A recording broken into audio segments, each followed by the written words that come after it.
Welcome, everybody. We start this evening's show with a lie. I'm sorry I'm lying to you right now. I hate it that we're not in Kyle Brandt's basement.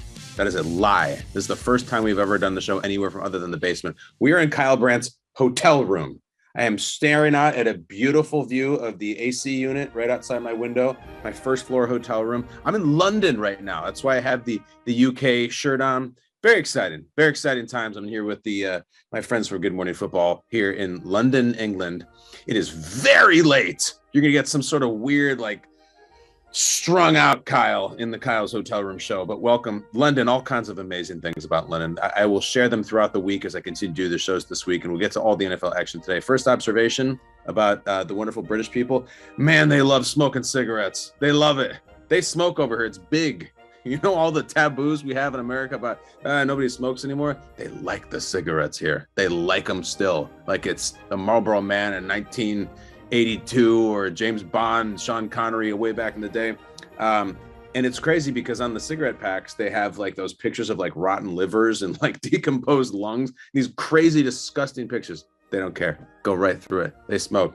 I have a producer in my room. I'm not going to say his name. He's British. I said to him, "Hey, do you smoke?" "Yeah, sometimes." And he, you know, the best part is me asking him.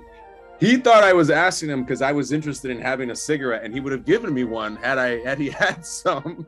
The British people love the smokes, and I don't know. I don't want to say I respect it, but I do. It amuses me.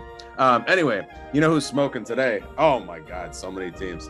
So many teams in the AFC, so many teams across the league, and really unusual teams. So let's get into it right now. We're going to get to the awards later, but we're going to do the podium first. We do a podium each and every Sunday night, and if there's just any way my wonderful staff back in the United States could stop talking in my ear. I'm not sure who's staff members and who's just the insanity and the jet lag of being here. It might be my own inner monologue, but we'll find out. On the podium, third place, guys. We do third, second, and first, just like they do in the old F1, the Formula One racing, which is very popular here, just like cigarettes. Third place on the podium right now, the one that's only 2 inches off the ground. But look, they're on the podium. It's the Jacksonville Jaguars. Yeah, the 2-win Jacksonville Jaguars who just destroyed the Chargers, destroyed them. Look, Chargers had a lot of injuries, but blah, blah, blah, blah, blah. That's football. I think it's kind of appropriate. I'm here in London. Over here in London, they say Jaguar. And half of America says Jaguar still. We don't know how to pronounce the team. And yet here they are on the podium. Can I ask you a question? Is Urban Meyer the worst head coach piece of crap of all time? How bad of an experience was the Urban Meyer deal last year to have them have the #1 overall pick, and this year they look like a division winner? I mean, it's incredible. It is a massive commentary, sure, on Doug Peterson. Doug Peterson is just fine. He's Doug Peterson. He's solid. He's a Budweiser. It's great. Was Urban Meyer the worst coach in NFL history? I mean, worse than anybody you can name, any one-year wonder, any failed Nick Saban experiment.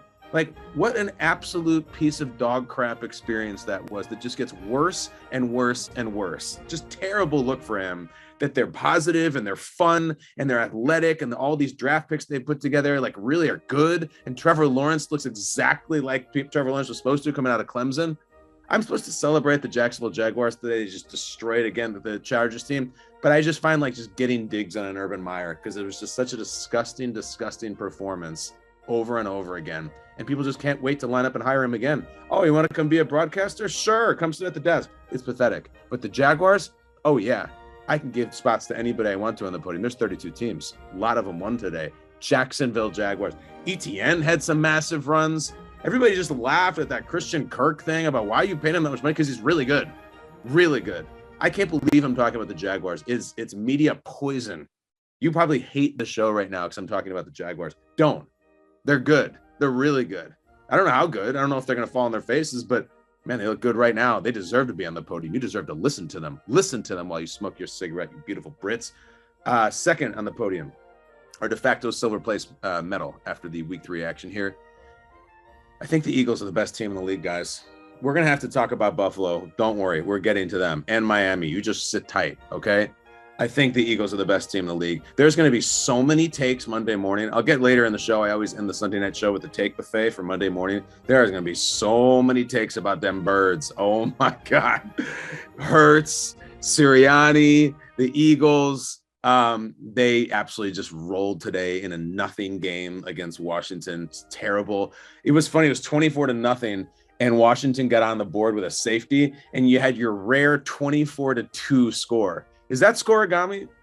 I wonder if that is. I wonder if that is scoregami. I've never heard a 24-2 score before. So anyway, those voices in my head, oh my gosh, they're driving me nuts. I feel like I want to go out and go to an English pub and get them out of here. I did that last night. I pubbed hard last night. Like, not usually much of a beer drinker. It's just, there's a when in Rome factor. You drink the ale and it goes down smooth. It's not that cold here. They hang their hat on that. I will raise an ale to the Philadelphia Eagles.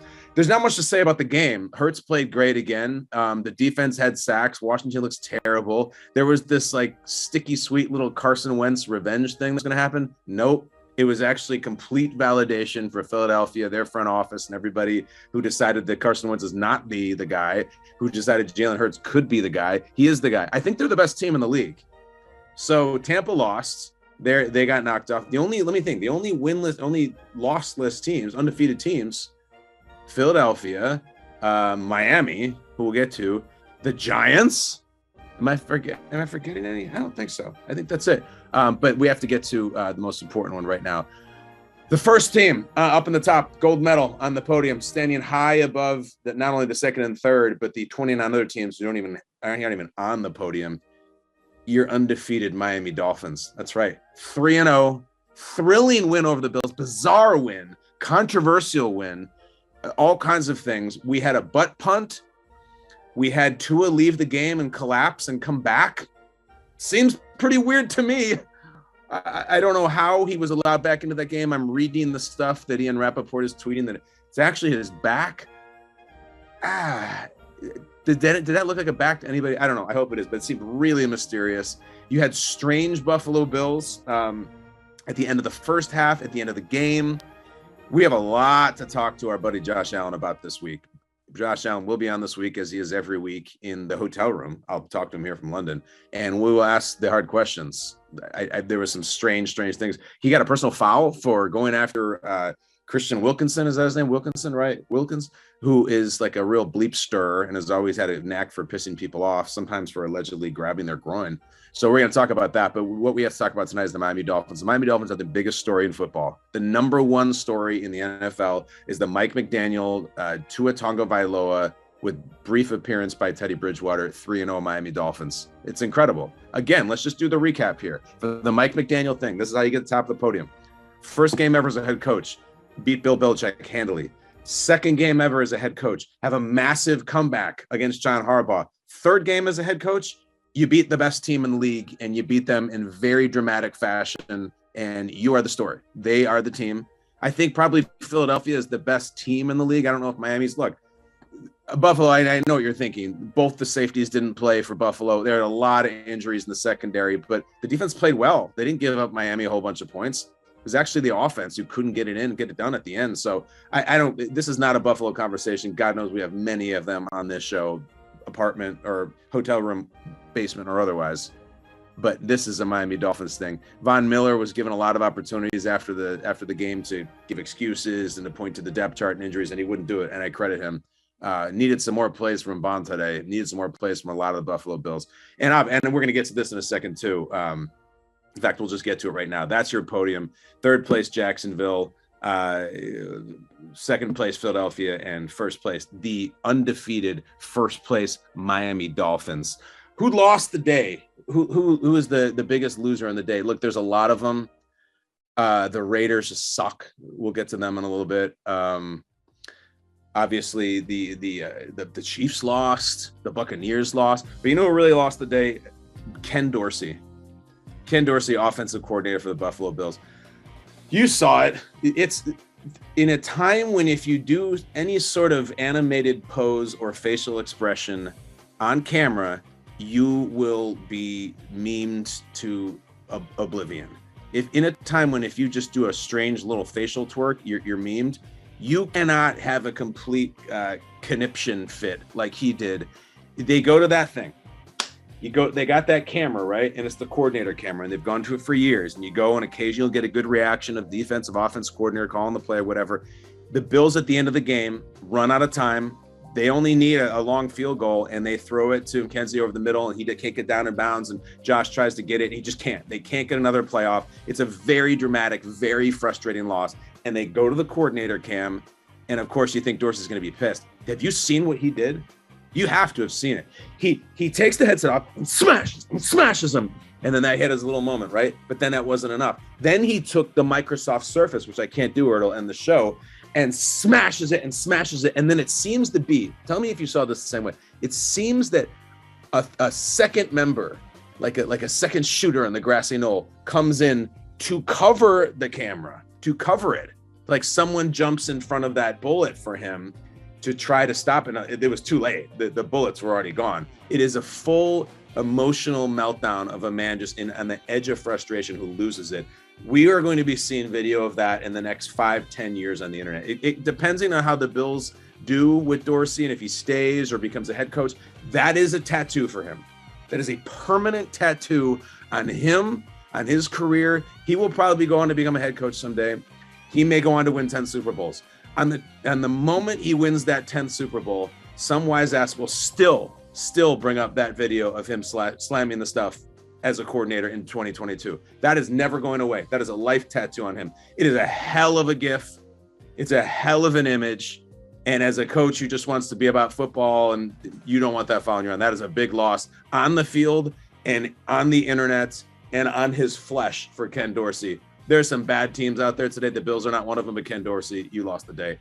Without further ado, even over here in London, where they got the BAFTAs, all that cool stuff. Let's do some hardware. Let's get to the Karen Hill. Why did you do that coaching decision? Karen Hill decides to flush down all the cocaine in the Hill house. Henry Hill, desperate. It was worth $60,000. Gets really pissed about it and screams, "Why did you do that?" That's probably what a lot of Chiefs fans were screaming today. The Chiefs had a bad loss. They lost to the Colts at Indianapolis.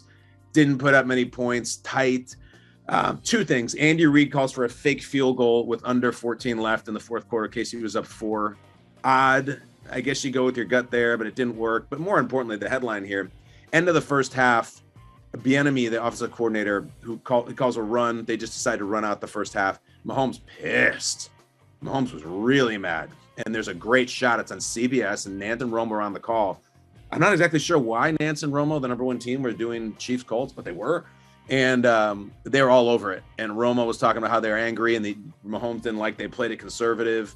And, Nance, they were all over it. And it was clearly Mahomes upset. Why did we do that at the end of the half? And the enemy's not about to hear any of that. Andy has to come over and take Patrick by the arm for a second and pull him away. Here's my take on that. I agree 100% with Mahomes. Even if you were going to throw a Hail Mary, which you can throw probably from 90, I was surprised that they didn't do that because they didn't have enough points. They did almost nothing in the second half. And, we can look at it now after 3 games. They're not nearly as dynamic as they were with Tyreek Hill. They weren't. They aren't. Like, they don't have the lightning strike. Juju made some big plays today. Kelsey is Kelsey, but I don't know. I think philosophically that was a bad choice. And who knows what they can get out of that. They won an entire playoff game in 13 seconds against the Buffalo Bills. You go for it. You unleash Mahomes. I think they played it conservative, and I think it cost them at the end when they just needed a few points. And I agree completely with Mahomes. That was the Karen Hill / Henry Hill, why did you do that coaching decision? Somebody always needs to take a lap. It's a little slap on the hands, a little slap on the arm. You did something dumb. Go take a lap. Take a lap. Come right back in. You're not kicked off the team. Just take a lap. You know who take a lap today? Trent Sherfield. I'm going to give it to. You know who Trent Sherfield is? Trent Sherfield's on the Miami Dolphins, who had an amazing win today, one of their biggest wins as a franchise in years. And I wonder how he's celebrating it because he is the titular butt in the butt punt. Dolphins were backed up like inside the 1 yard line. They had to punt. Old Tommy Morstead, the old Saints punter with the long hair, punts the ball directly into Trent Sherfield's buttock. I think it was the left buttock. And he has to take a lap for that. I think he backed up a little bit. I think he is now famous because he's part of it. You don't know Trent Sherfield, undrafted out of Vanderbilt 2018. He's with the Cardinals, with the 49ers. They used to call him Boogie. He is interested in entrepreneurship, thinking about real estate or restaurant ownership when he gets out of football, which I hope is not soon. But here's the way these things work again. it's a good thing because, you know, we'll get to the butt fumble in a little bit. The butt fumble for the Jets and Mark Sanchez was an embarrassing moment and a terrible ass whooping they were taking from the Patriots. And it really represented everything falling apart for the New York Jets. It was just gone. It was over. The era was over. This is a game that they won, so they can laugh about it. And they can pull it up in film and they laugh. So, but Trent Sherfield, like, you're going to be known as the butt guy until you like make a game-winning touchdown catch or block or something. So I'm rooting for you. I hope you do. But until then, I'm trying to think of the guy's name. I used to know the name of the Jets lineman that Sanchez ran into, the titular butt in the butt fumble. I don't remember it anymore. But Brandon Moore. Brandon Moore. That's who it was. Brandon Moore. God, great job, guys. That's the crew. That's the Kyle Brandt's hotel room crew. Brandon Moore. So Trent Sherfield is running because Brandon Moore's butt walked and he gets to take a lap. That's where he's running, to take a lap. We have the next category is our RIP My Dog Tony Stark player tweet of the day. If you don't remember, LaShawn McCoy saw Avengers Endgame before 99% of the world and tweeted out that Tony Stark dies at the end. He said, RIP my dog Tony Stark. It caused a major bleep storm. So we do this in his honor, the player or ex-player tweet of the day. Sure enough, guess who was Johnny on the spot? Soon as one gentleman's butt in an NFL game played a major role, you got to put up the butt signal, right? For Sanchez, no delay. Mark Sanchez jumps right in, tweets at the punter. He put it as Thomas Morstead's fault. He said, whoa, stay out of my lane, bro, at Thomas Morstead. The people went crazy. They loved it. I liked it. I liked it because I don't think that Mark Sanchez likes the butt fumble. I don't think he thinks it's funny. We had him on Good Morning Football back in February during Super Bowl week in LA. You know, he's got the LA roots.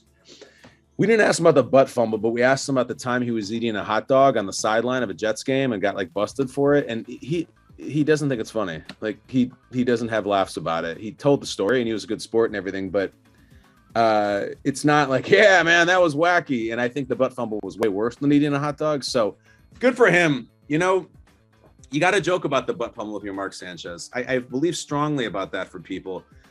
I'll personalize it. People come up and say, hey, man, what was it like being on the real world? And I'm always happy to tell them. It's interesting. Remember I said that Ken Dorsey has a life tattoo because he threw a fit today. And I got some life tattoos. Mark Sanchez has one right on his face. It's Brandon Moore's butt. And everybody's thinking it. So the next 60, 70 years of Mark Sanchez's life, he cannot have a chip on his shoulder about a butt in his face. You have to have jokes about it because everyone is just waiting to ask you about it. Everyone. So I respect that he did the tweet because he might have been an eye roller for him, or maybe I don't want to just do the tweet, Mark. Last week, remember, he was making jokes about internet pornography on the air as a play-by-play or as a color commentator. So stay hot, Mark Sanchez. I'm into it. Next, the John Kuhn Fantasy Thief of the Day. This is the last ever time we will give away the John Kuhn Fantasy Thief of the Day because it is now going to be known as the River Craycraft Fantasy Thief of the Day. For the second time in 3 weeks, this award goes to Miami Dolphin River Craycraft. River, real name, not made up, that not someone in some sort of hipster jam band. He plays for the Dolphins. And what's funny is that now that he's scored 2 touchdowns, he had an 11-yard touchdown in the second quarter today. Maybe it's like people will pick him up. All the fantasy types, like what's his Dave Richard and Jesse Eisenberg, not Jesse Eisenberg. What's that guy's name? Jamie Eisenberg, the guy from CBS. They'll be like, listen, River Craycraft is worth a look in some deep leagues, and that'll come to that. But it doesn't matter. We're still immortalizing him here. Remember, we are the foremost River Craycraft program in all of media, so much that we happen to know that River Craycraft, who scored a touchdown today for the Dolphins, both of his parents' names are Tracy. It's Tracy and Tracy Craycraft. And then they obviously just decided to zag with their kid's name because they named him bleeping River. They should have gone with Tracy again, or Stacy. But River Craycraft, you get your own Fantasy Thief Award, and we're proud of you. Believe me, if and when you score a touchdown next week, we here at Kyle Brandt's hotel room will go ballistic for you, and I will get a River Craycraft jersey. I just said it. If they get a River Craycraft touchdown next week, I'll get a River Craycraft jersey. I promise. Miami Dolphins, please send me one for free. I don't want to pay for it. Go ahead. The Go Ahead I Don't Shop Here line of the week. That is a line uttered by Marion Cobretti in the major motion picture Cobra. in a live shooter situation, and we think it's a funny line that's not appropriate for the setting. Go ahead, I don't shop your line of the week. That goes to a Washington Commander. The Commanders just got no-showed against their division rival at their home field. It's really, really bad for business. But left tackle Charles Leno, who you might formerly know from the Chicago Bears, said, here's his thoughts. And this is good. I mean, this is why you do the category. This is the go ahead, I don't shop here line of the week. Charles Leno, the Washington Commanders, said, and I quote, "It's like we're constipated. Couldn't get bleep going." And he said the S word instead of bleep, which I wouldn't utter here and defile the great United Kingdom. He's like, we're constipated, couldn't get bleep going. That's good. You know, that's a little something. When you're down, you got to make a joke. I got to meet Charles Leno a few times. Charles Leno Jr. when he was with the Bears, really funny guy, great sense of humor. He was really well liked by his teammates. I liked him there. So he went with the constipated. I absolutely loved it. And that's exactly what they are. What is it? What did he take for constipation? I'm just going to get really personal with you guys right now. I have not suffered from that. I've had certain ailments, but that's not something that bothers me. So what do you take? X-Lax, right? Or is that for the opposite of constipation? my producers are sending me notes. Miralax, all kinds of things with lax bro, maybe. I don't know. Miralax is apparently the thing you take, or like bran muffins and dates and stuff. So if the Commanders had any sense of humor, and I think they do, because I like Ron Rivera a lot, they'll have to run with that quote this week and do something. Have extra Miralax or what is this? What is Zippo? Zapu? I don't know what that means. I'm getting constipation notes from my staff, which yeah. Never mind. We're not going to do the constipation jokes. And why would I make Taco Bell jokes right now? Just take that. It'll go right through you. I promise. Our place at the table team, in honor of Steve Latimer, who got a place at the table on the starting defense for ESU, the Wolfpack. This is simple. The place at the table team is the team that showed us today that they actually belong at the table, and they're not a joke, and they matter. It's the Jaguars again. I'm just going to give it to you again. I'm talking Jags today. Maybe it's because I'm in London. Again, there's three ways to go from the most ignorant to the most impressive way to say that word. Jaguar, and Jaguar. That's how they say it here. It's fascinating. I think that's half the reason they like the Jaguars. I like them because they kick the crap out of the Chargers. They entered the weekend as the only team in the AFC South with a win. They got another win. It was never close. And now we have to start talking to them. All right. Like talking about them, rather. We have a thing where we talk about so many teams on Good Morning Football all the time. And there's 32 of them. And sometimes you just get different reactions when you talk about different teams. And most teams get a pretty good reaction. And there's some teams you get none. And it's not like people saying, I don't like that team. They're just not reacting. You know why? Because they tuned out. The Jaguars are one of those teams. It is the 32nd media market in the league. And I don't care. It has to be based on winning, right? They've won 2 games. They're hot. They have a better record than a lot of teams that people thought go to the Super Bowl this year. Jaguars, you're the one. You place at the table. The opposite of place at the table is being down in a serial killer's basement. That is the Catherine Martin lotion on its skin team. Imagine the state of your team was so bad that you were in a serial killer's basement being told to moisturize your flesh with lotion so they could make a skin suit out of you after you're dead. That would be the Las Vegas Raiders. 0-3, spent a ton of money in the offseason. Devontae Adams, Chandler Jones, et al. Brought in a new head coach. Didn't even think about keeping Rich Bisaccia, who was the interim head coach when Gruden was fired and who coached them to the playoffs. No. You're a special team coach. Get out of here. Go to Green Bay, where he's doing great. They brought in the big shiny object in Josh McDaniels. 0-3. Biggest disappointment in the league. Biggest. You cannot name a team right now that is like after 3 games is more disappointing. You can't. I don't even think it's close. I mean, New England is 1-2 and they don't look good, but no one was really that robust on England in the preseason. Carr doesn't look that great. Devontae Adams looks like their best player, but he can only do so much. I'd like to see more from Darren Waller. The Chandler Jones, Max Crosby thing has been okay. It was better last week. I read that after the game, before McDaniel's met with the media, he had a closed door meeting with Mark Davis. So get your butt kicked, go to 0-3, meeting with the owner, then the media in the stadium. I don't know what was said in that meeting. I want to see Mark Davis's private office. And I have a feeling when I hear the term closed door as it pertains to Mark Davis's office, I feel like he definitely has a button, and I feel like the door is like a Star Wars door. It goes, and it seals when it closes, and there's like a little bit of steam. I also believe in Mark Davis's office, there's a trap door, at least one, and Josh McDaniels might be going down it at some point. 0-3, guys. Now, he's going to get crapped on now for a week straight. And everyone's going to bring up the time in Denver and, the Tebow draft. And he actually had a really bad record as a head coach at Denver. I think they fired him when he was 3-9 in his second year mid-season. It's not great. And all the takes are going to come out, and they should. Like, we'll do the take buffet. The take buffet is that all the Belichick assistants suck as head coaches. I mean, do we need to start naming them? Like, we won't, but I like Josh McDaniels, and I like the way he conducts himself. I like Derek Carr. I like everything with this team. I hate the record. I hate that they look like crap. They just don't look good at all. Sometimes there's the most unsophisticated analysis is the best, and you turn on the Raiders and you're like, well, this team doesn't look good. You would never think that. Devontae looks cool, but that's about it. The Raiders, they are the Catherine Martin skin on its lotion on its skin team of the week. That gets us to our last deal, Monday Take Buffet. It is Sunday night. We're listening to this. It's so late in England. I mean, it really is. The Packers won to get to 2-1. Very exciting game. Bucs didn't get the 2-point conversion at the end. Thought definitely they would. But this is only Rodgers' second win over Brady. I think he's now 2-3 against them. And maybe they'll play again. Maybe they won't. But you want to know what the people are going to be talking about tomorrow on the Talking Head shows, including the one that I work on and I'll be doing here from London? A lot of things. Apparently, RG3 has already tweeted the Dolphins are the best team in the NFL. I don't think I agree with that. It was an awesome win, and they have a great record. But I don't even know how you say they're better than Philly. There's probably a lot of Bills fans who aren't even thinking they're better than the Bills. I'm not going to play that take tonight. It's just not my style. The Bills are going to take some takes.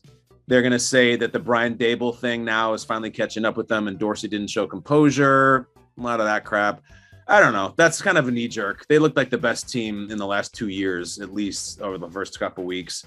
They had some injuries. They played in Miami. They finally caught up with them. Miami's much better now. If the sky is falling on the Bills, I'm not ready for that. Lamar Jackson is the MVP. Is going to be a lot of talk. Lamar Jackson's been spectacular. The only reason that he is not leading every single conversation is because the Dolphins came back last week against him and just had this nuts comeback against the Ravens. That wasn't Lamar's fault. Lamar was amazing in that game. He was amazing again today, and I do think he's a front runner for MVP. Unless, all right, are you ready for the Eagles takes? Are you just going to throw up if you're somebody who hates Philadelphia sports or hates the Eagles? It's fine. You're going to hear the Eagles are the best team in the NFL. That definitely. I already said it on the show. You're also going to hear that Jalen Hurts is the best quarterback in the NFC. And you understand what I said, that at this point in his career, you're going to hear this.